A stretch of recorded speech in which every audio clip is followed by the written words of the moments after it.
ride till I die. Lord knows I stay high and I love it. Yeah, and I love it. Hey, let's go. We count hundreds on the table, 20s on the floor. Fresh out of work and on the way with some more. And I love it. Yeah. Hallo, hier ist Uwe Boll. So, I saw about something, freedom of speech, what that means philosophical. I just had that dispute in Germany where I made that satire about the Turkish President Erdogan and insulted him, and then because another German satire comedian insulted him and get actually charged by a prosecutor for it, because in German law 150 years ago there was a law that you cannot insult another president of another state. So you basically can insult the foreign minister of Turkey and you're not getting prosecuted, but if you insult the actual president, you can get prosecuted. And Merkel agreed to the prosecution of that TV guy, who now gave an interview and said also, like, it's ridiculous how Merkel just throws me to the lion, and with the lion is like the president of Turkey, who this week tried that the Kurdish members of the parliament losing immunity so you can prosecute them, and who sentenced today a chief editor of a big newspaper to 5 years in jail because he insulted him.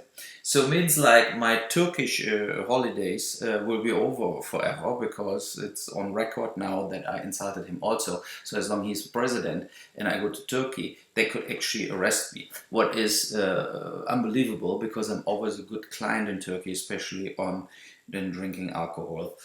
What will be soon maybe in Turkey also not allowed anymore, if that keeps going that route, because then it will be like more and more Muslims, Islams, that they don't drink alcohol anymore, and then soon Turkey will face the same situation like before Morocco, Tunisia, all big holiday states who are now suffering and are bankrupt because nobody goes on holidays anymore. So we all have to go to Spain, Italy, or in France to get hammered. So, I mean that on the side, but the point with the freedom of speech is when you see it, that is so important in the American Constitution and so good, because forget the whole thing. You cannot, also in US you get inflammatory lawsuits non-stop. You know, you say like Bill Crosby is a child fucker or woman, a rapist, whatever. They can sue you for it, but then they have to prove that it's not true. You know, for example, I just read about Charlie Sheen, not about his HIV thing, but also that he regularly fucked men and transvestites and stuff like this, and he paid them off. That didn't came out. You know, it's almost worse for him as HIV, because it's like, oh, he's bisexual. I mean, it's absolutely ridiculous. But read the National Enquirer about it and the article in the Hollywood Reporter about that story. So if I say this now, they cannot really sue me because they said it and I use them. But the freedom of speech, what I mean is, the point is to not get violent about things.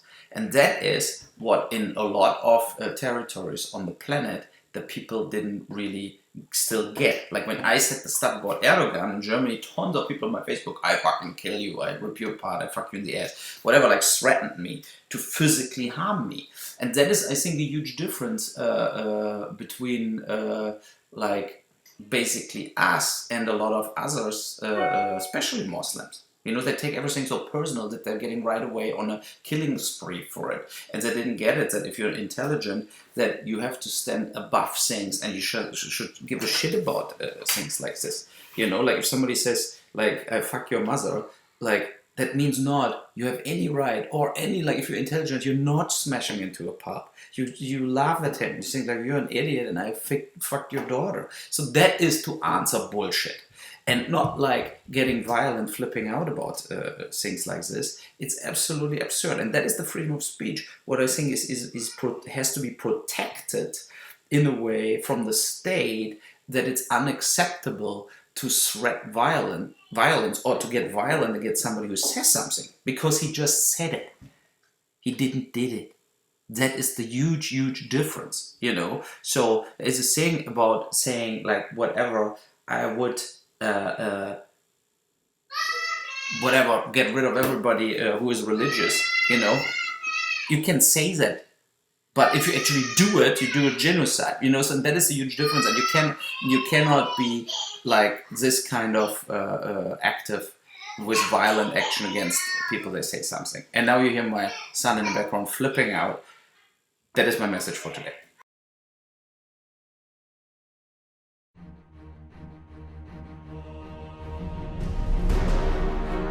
We let you in from here.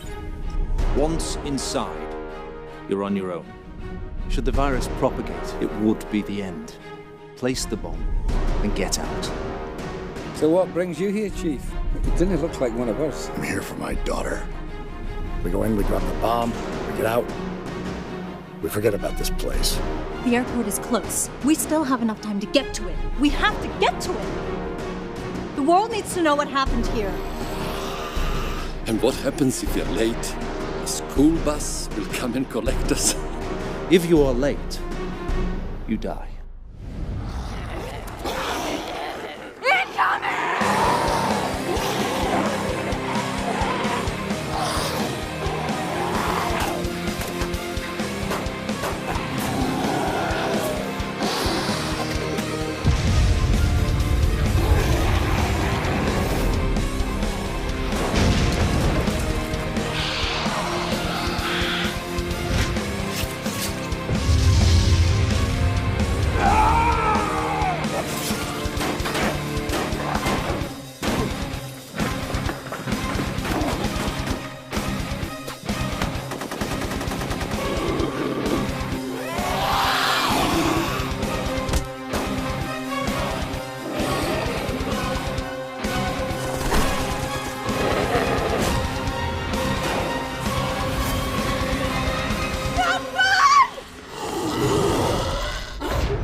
It gets better and better.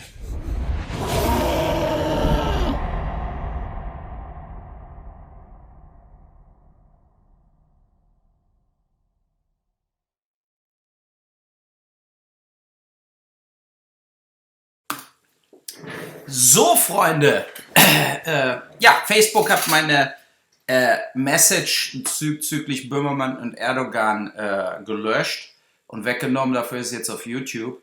Was ich aber sagen will in der gesamten Diskutiererei ist, es geht hier einfach um Prinzipien.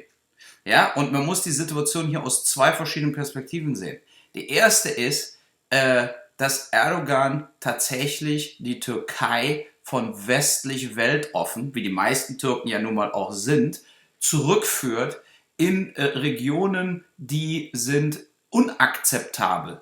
Ja, sodass am Schluss, wenn das jetzt so weitergeht, ist die Türkei da, wo Libyen, Syrien und so weiter sich aufhält. Und ich glaube nicht, dass die normalen Türken, ich kenne ja auch viele sind ja auch meine Freunde, in irgendeiner Art und Weise sich damit identifizieren können. Und deshalb müsst ihr den Erdogan abwählen. Das ist der Punkt. So, dann geht es um Pressefreiheit und Meinungsfreiheit, vor allen Dingen in Satire. Und da ist es natürlich vollkommen unakzeptabel, dass jemand strafrechtlich verfolgt wird, der sich über irgendjemanden lustig macht. Ja, das ist ein Witz, eine Unverschämtheit, aber in Deutschland gibt es ja auch immer noch die FSK, die Filme wie Rampage und so weiter zensiert und auf den Index setzt oder mich sogar zwingt, bei Rampage 1, falls ihr euch noch erinnert, ein Happy End zu machen, nach dem Motto, Bill Williamson wurde von der Polizei gefasst, was ich ja in Deutschland in der zensierten Version so machen musste, weil sonst wäre der Film gar nicht rausgekommen. Ein absoluter Witz. So. Ja, und dann die zweite Seite der Medaille, und das ist die Seite von Seiten aus Deutschland. Wir hier in Deutschland versuchen seit Jahren alle Probleme nur mit Geld zu lösen. Wir scheißen halb Europa mit Geld zu, weil eben Schäuble und so genug Geld einsammeln durch Steuereinnahmen. Ja, dadurch kann sich Deutschland leisten, den Griechen Geld in den Arsch zu schieben und allen möglichen anderen auch. Das ist quasi Schweigegeld oder nach dem Motto, ist doch alles gut, bitte verlangt von uns nichts, vor allen Dingen keine Militärmaßnahmen. Ja? Und wir brauchen einfach, man sieht ja auch, die SPD spielt keine Rolle mehr, Merkel verliert Zuspruch, die AfD wächst. Und das ist natürlich das Resultat, dass in Deutschland die politischen Parteien sind zu guter Letzt vollkommen weggespaced von irgendeinem Volk. wir sind nicht mehr repräsentiert in Deutschland. Natürlich hat kein Deutscher 1 Million syrische Flüchtlinge gewollt. Period. Ja, und alles andere ist, wir lügen uns in die Tasche. Aber wir können natürlich auch nicht die Leute auf dem Mittelmeer krepieren lassen. Und aus diesem Grunde hätte man eine militärische Schutzzone in Nordafrika einrichten müssen, so dass man gar keine Flüchtlingsinvasion nach Europa bekommt, aber man muss sie da militärisch beschützen. Und anstatt auf unsere gesamten Waffen an Saudi-Arabien zu verkaufen und die Bundeswehr hat nur noch Schrott, hätte man natürlich die Bundeswehr ausstatten müssen. Und man braucht in Deutschland eine professionelle Berufsarmee.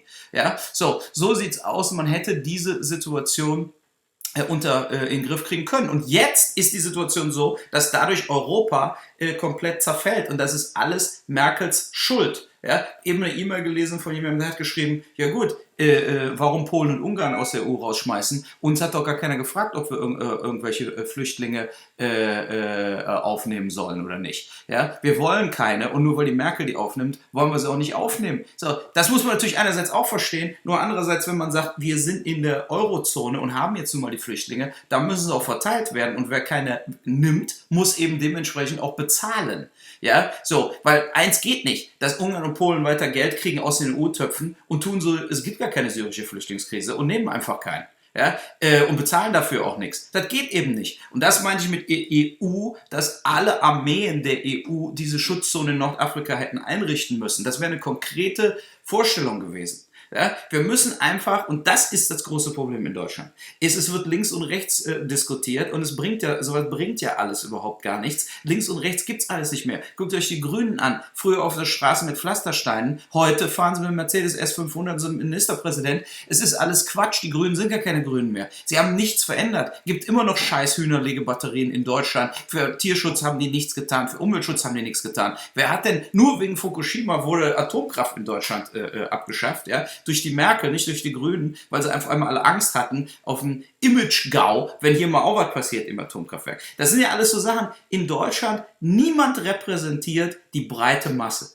Es muss in Deutschland im Prinzip eine neue Partei geben, ja, die Common Sense Partei, wo wir einfach die richtigen Sachen machen für den Planeten. So, und wenn Deutschland in Europa eine Führungsmacht sein soll oder will oder wie auch immer, dann geht es eben nicht nur mit Geld, sondern auch mit Führungsanspruch und der muss auch militärisch auf dem Papier zumindest stehen. Ja? Weil wenn man überhaupt keinen hat, der irgendwelche Sachen auch in die Tat umsetzen kann, dann ist man eben auch eigentlich nur eine kleine Pussy und die ISIS und alle lachen sich über uns kaputt. So, und das ist der Punkt.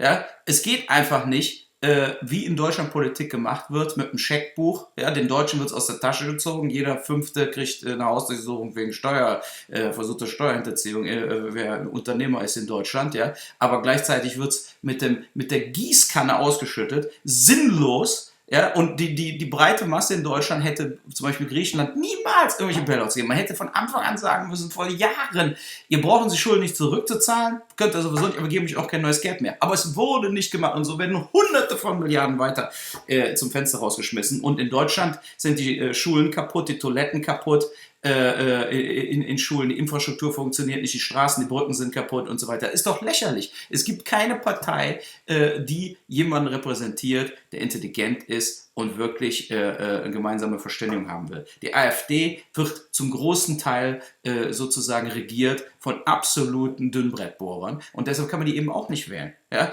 Aber zu guter Letzt zeigt die AfD zumindest, dass es andere politische Parteien geben könnte. Ne? Und ihr könnt ja gerne eine Partei aufmachen und mich nominieren. Dankeschön. Hello? It's happening again. I don't believe it. To track down an ancient evil, they have been trained to hunt it. We gotta go down there. Equipped to kill it.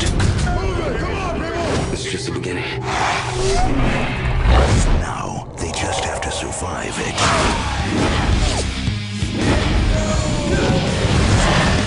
Alone in the dark. Rated R.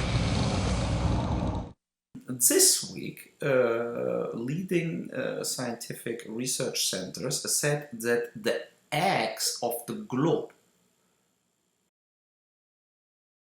is going off because the poles are melting. The weight of the different poles and the oceans with the ice is changing. And so the normal turn around the sun and the turn around in the 24-hour rhythm that the Earth turns normal is actually changing. It's off. And that is scary. You know, it's not scary if some idiot blows himself up on a railway station. What is really scary is that the Earth maybe doesn't turn anymore the way it is.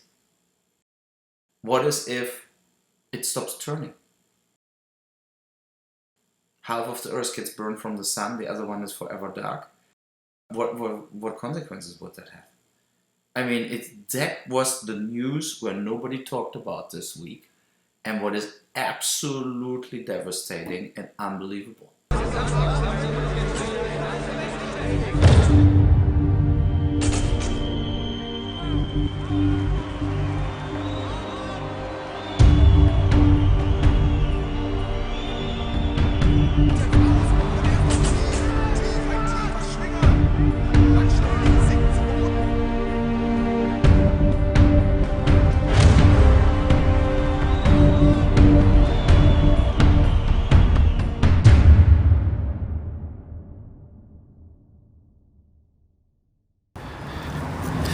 So, here is Uwe Boll. I'm going to my restaurant Bauhaus through Gastown in Vancouver. Get down on it. Get down on it. That is how the road goes. The first stretch limo. So, Gastown is a little an old town thing in Vancouver.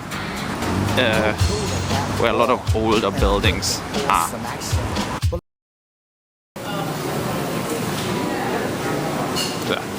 So if you're ever in Vancouver, you can eat here, actually. And I will be here and you get nothing for free.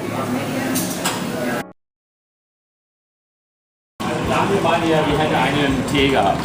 Also nicht im Tee gehabt, sondern die ist ja ihre, die hat wahrscheinlich einen Partner gehabt. Aber du, die sagt auch, du wirst wahrscheinlich einmal zu Tee. Wo ist die her?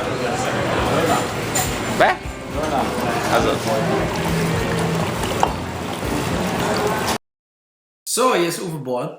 Yeah, a few things. First about some movies. I watched the movie Zac or whatever, Need a Wedding Date with Zac Efron. Funny movie.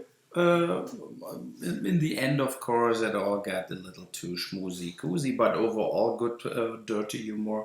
So I enjoyed it. I watched also Central Intelligence with The Rock and the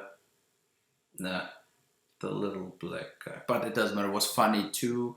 But of course, completely absurd. I mean, completely absurd. But if you just have movies that just go through it and you think, you know what, it's okay. Same with Ride Along 2.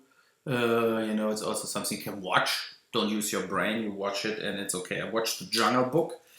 Looked good. Baloo was good.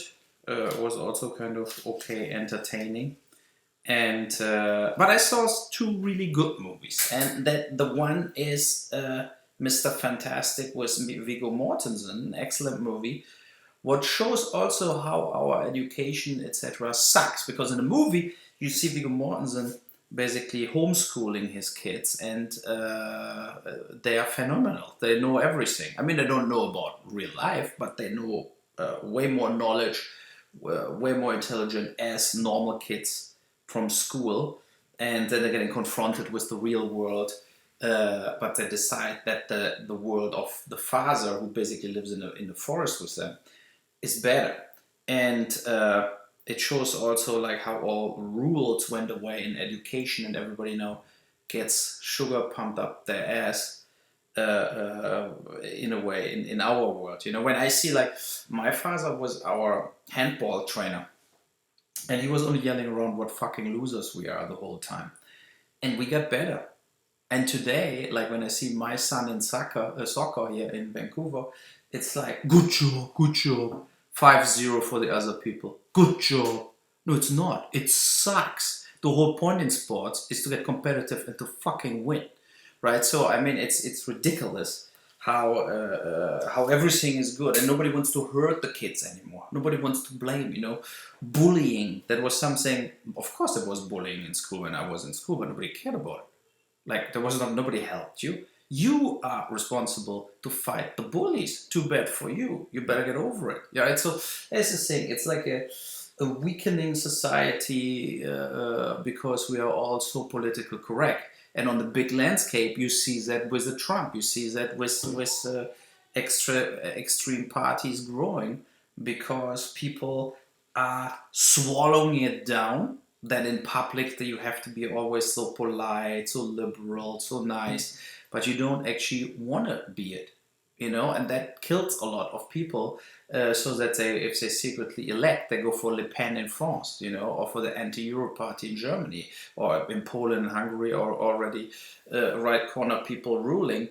Let's see what happens in Italy next week, and then you have the dictator Erdogan in Turkey. So the world moves to radical sides, and it's dangerous, So, but it's also a result of being too nice, too liberal, too not really blunt and open about everything, And a lot of subject matters where you have to be like agreeing with everything, otherwise you are a crazy person, or like in the public mind. But it's bullshit. Take marijuana, right? I'm pro legalizing marijuana, but I never smoked and will never smoke, even cigarettes. But I don't think marijuana is good for you. I don't think it makes you a better person. I don't think it makes you a more focused person or sharper person or whatever. I think it relaxes you, it makes you easy feel going, whatever, but it is a drug. Like alcohol too. Like that kind of stuff is, and I drink alcohol. So it's that is that my drug is then alcohol, but I don't drink a lot, but I drink some. So, and that is the same where it's that exit route, that this kind of escape route out of your mindset, out of your situation.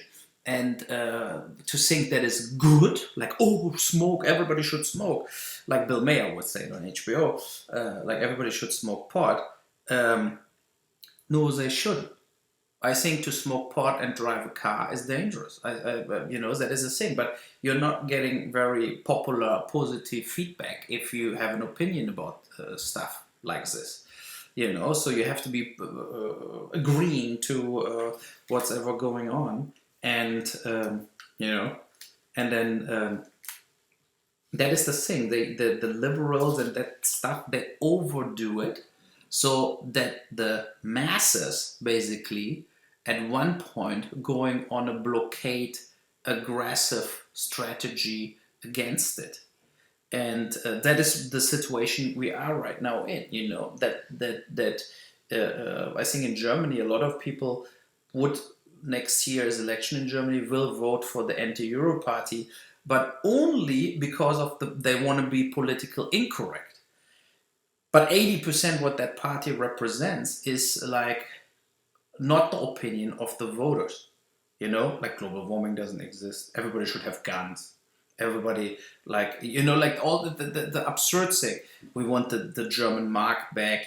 So I think most of the people who vote for this kind of parties, they agree mostly only in the anti-Muslim thing, the anti-migrant thing. They all agree on this, and then the rest of the party's program, they heavily disagree, but they don't care. They just want to shock the establishment, and that is the reason that by accident then this kind of parties grow and take governments. And the last movie is Tony Erdmann. I watched a German movie. It will be it's 2 hours 40 minutes long.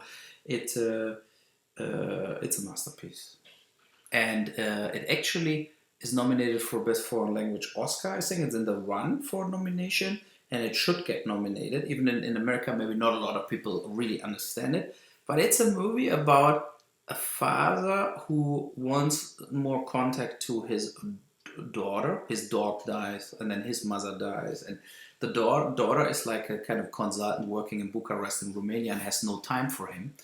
And then so he travels there, and she just doesn't really care about him, has no time. But he sees also that his daughter is very unhappy in that everything is business suit and everything is business and emotions are under control, and he feels that she never found herself. He sees her doing cocaine, whatever. So he comes back as a new character, Tony Erdmann, like with the wig on, and mixes himself in her world. And people think it's funny, and but it makes them coming closer in an absurd way. Only some movies can do stuff like this, you know, where you have like unbelievable twists. Think about Breaking the Waves with Lars von Trier, you know, where the guy is paralyzed after the accident on the oil rig, and she thinks she helps him getting recovered if she sleeps with other guys, and she turns into the whore of the town. And then as more people she fucks, as better he actually gets, and that he's paralyzed goes away, and in the end, when she's raped to death, he can walk. I mean, that was really big cinema, and the only real masterpiece of Lars von Trier. And Tony Erdmann doesn't have that mega dramatic thing. It's also a lot of comediantic elements in it. But it's an excellent movie, and I would strongly recommend to watch it.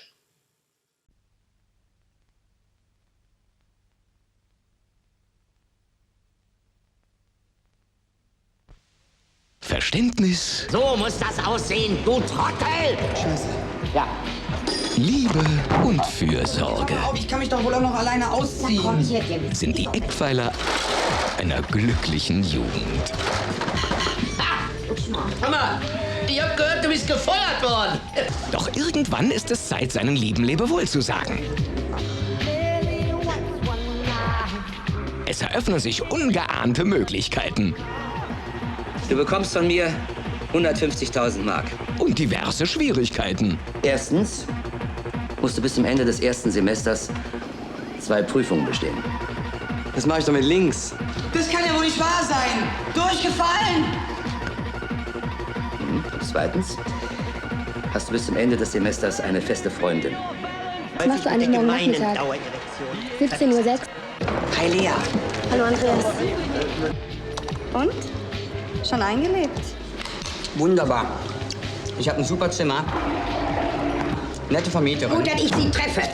Das war schon lange fällig. Wieso? Kurtaxe. Und total nette Mitbewohner. Sehen Sie in einer deutschen Komödie über Chancen und ihre Nebenwirkungen Christian Kamann. Ich glaube, ich muss mal aufs Klo. Jutta Lorenz. Bin ich so blöd oder was? Und Radost Bokel. Aber das ist noch nicht alles. In Das erste Semester. Ein Film von Uwe Boll. Demnächst im Kino.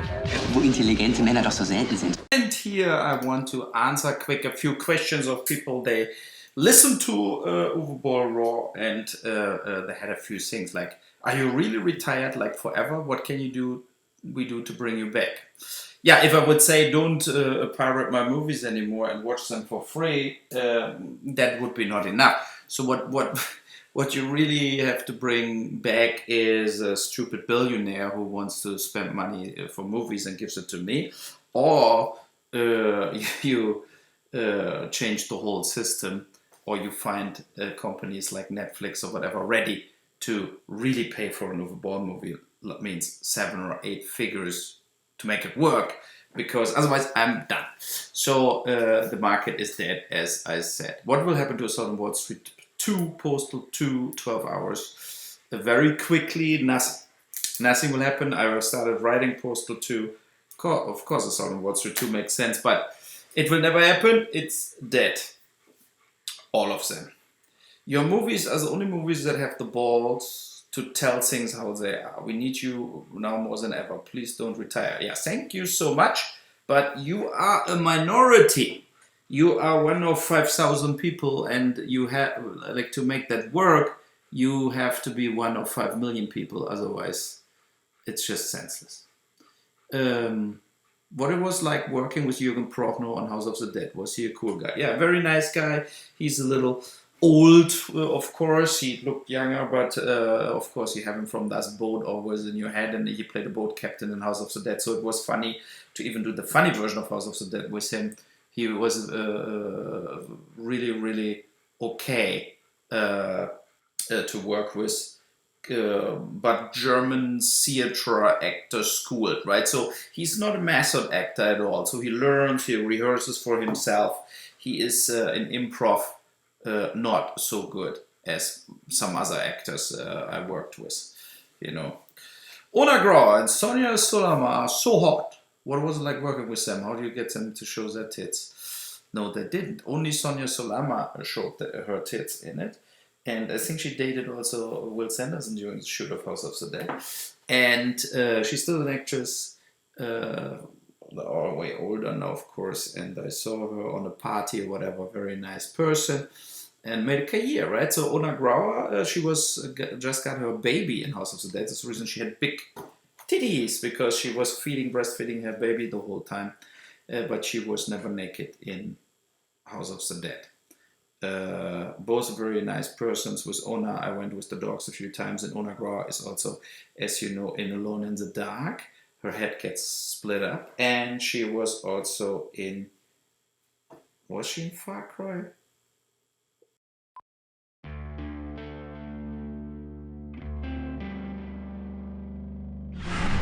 This is Jack Carver in a good mood.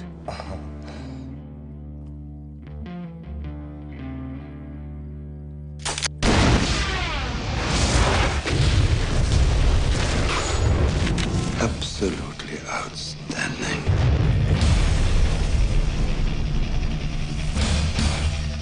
This is Jack Carver in a really good mood.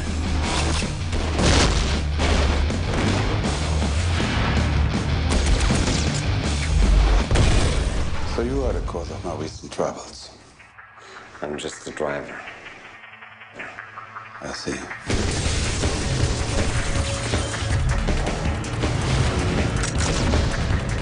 I thought she was dead. She soon will be.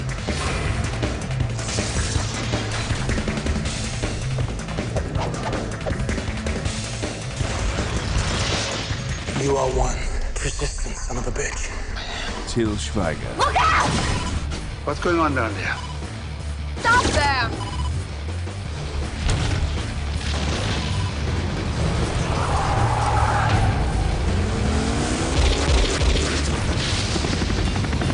Oh no. Far Cry.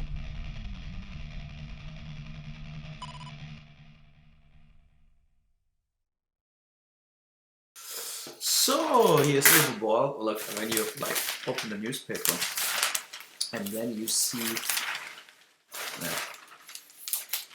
this about Mike Tyson.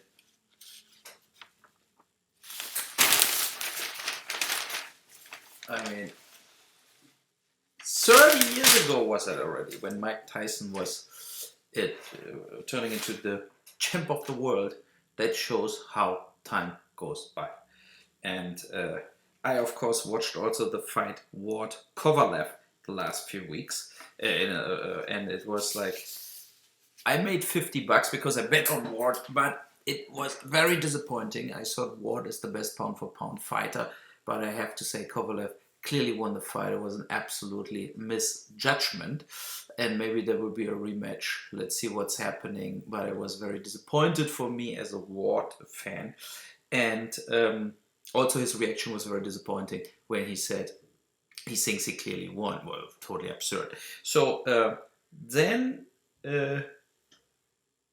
Lomachenko this weekend boxed. Excellent. Best boxer right now in boxing. He devastated Nicholas Walters, who had like 26 fights, 22 knockouts, all winning and world champion and everything.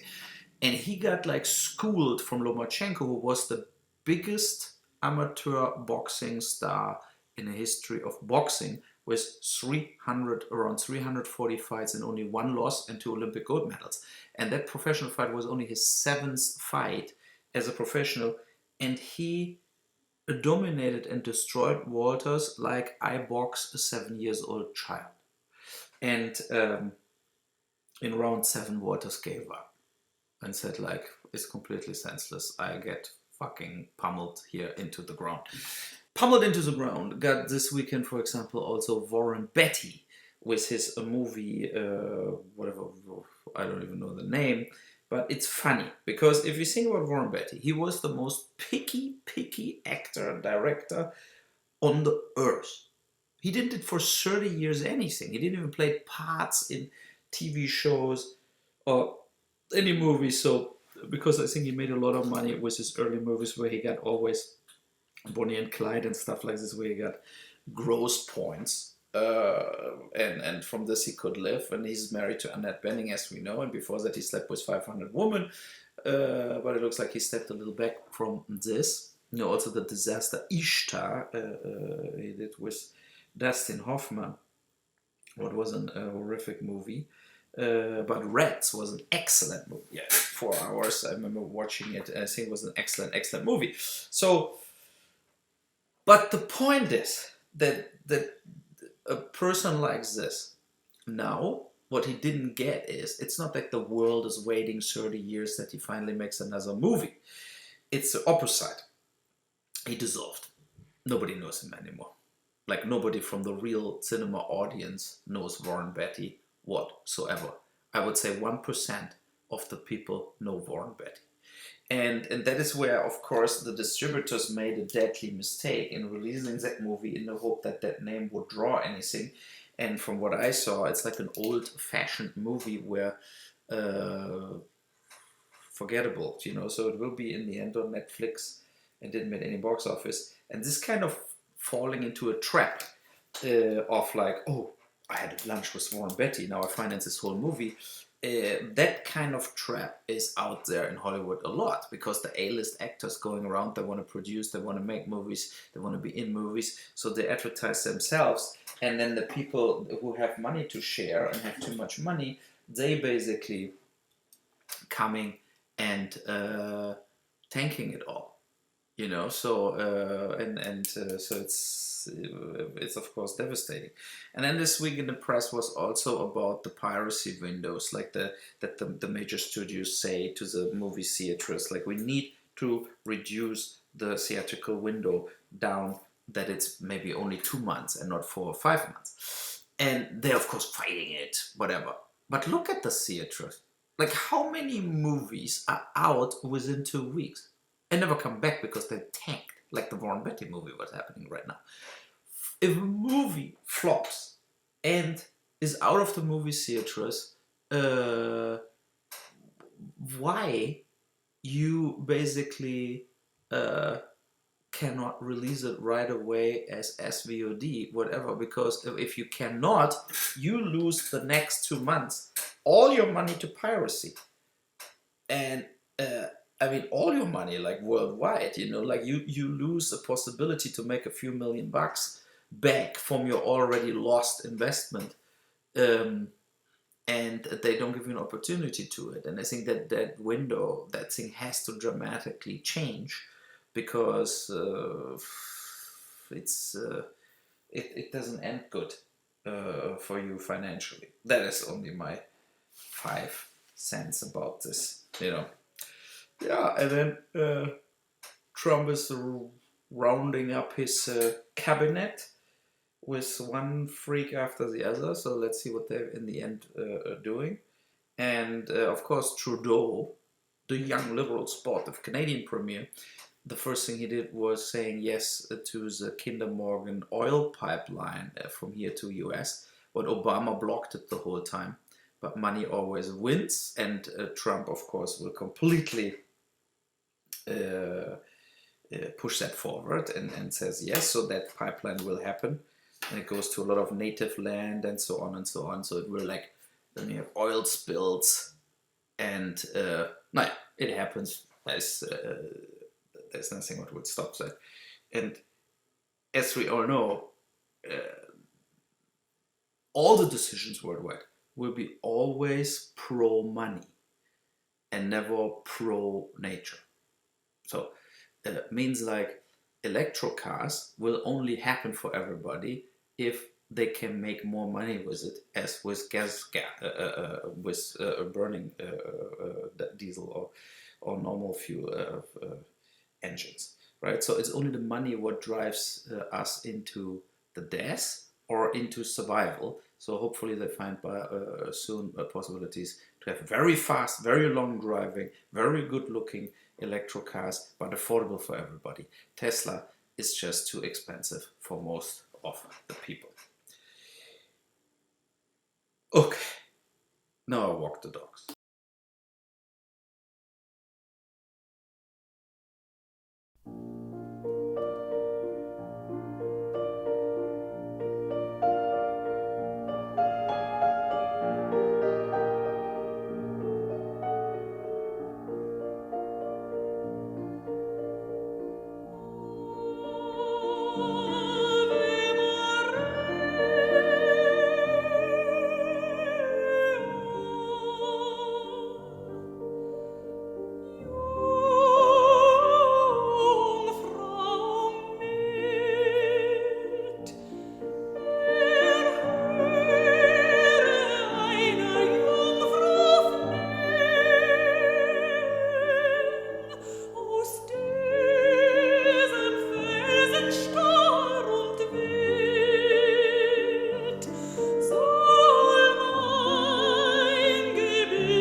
And yeah, here's my new little doggy, Bessie.